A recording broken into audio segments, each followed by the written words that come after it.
Hello viewers, I am Maithili. Today we are going to see 11 CBSE Maths Limits and Derivatives Miscellaneous Exercise question number 13. Let's see the question. Find the derivative of ax plus b the whole power n into cx plus d the whole power m. Here it is in multiply, so we are going to use the product rule to solve it. Now let y is equal to the given question. I am using product rule to differentiate, so it becomes dy by dx is equal to, for the product rule, keep the first one as it is. Now differentiate the second one. Second one differentiation is, it is in power and also in algebraic form. So as x square, the same pattern we are going to differentiate it. This x power m pattern becomes m into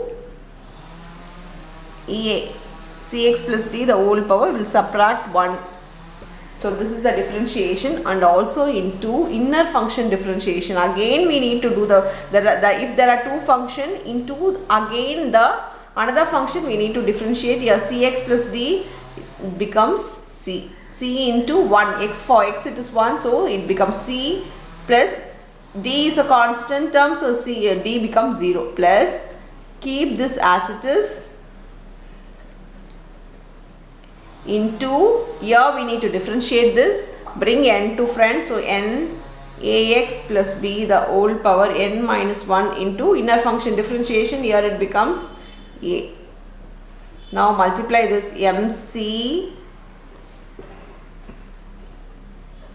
ax plus b the whole power m into cx plus d the whole power m minus 1 plus, here I am multiplying this to an into ax, let me write it first, ax plus b the whole power n minus 1 into cx plus d the whole power m.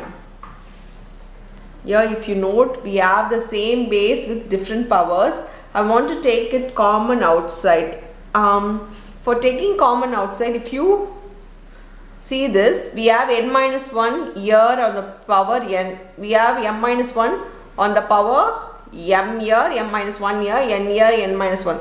See, I am going to change, a slight changes in it, ax plus b the whole power n into cx plus d the whole power m minus 1, an into, I am writing it as it is, what is on this step.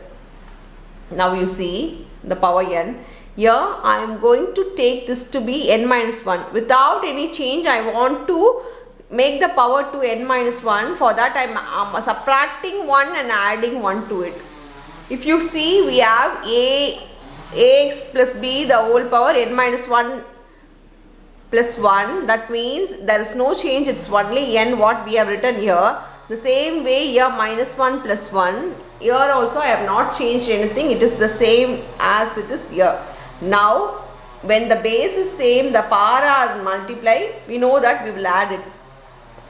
See the changes what I am doing, you can directly write, but anyway I want you to know what we are doing. Here we can write this to be ax plus b. When the base are the same, we will add the powers, that means it becomes n minus 1 plus 1 into cx plus d the whole power m minus 1, plus here also it becomes an into ax plus b the whole power n minus 1 into cx plus d the whole power m minus 1 into cx plus d the whole power m1, sorry. If the base are same, we will add the powers. So now we know that these two are common and these two are common. I am going to take the common one outside, so it becomes ax plus b the whole power n minus 1 into cx plus d the whole power m minus 1. Taking common outside, it becomes in bracket, it becomes mx. This we have taken outside. Next we have ax plus b, this we have taken outside. Next plus an, this we have taken it outside, this we have taken it outside, the leftover is cx plus d. So this will be your final differentiation. That's all with the sum. Thank you.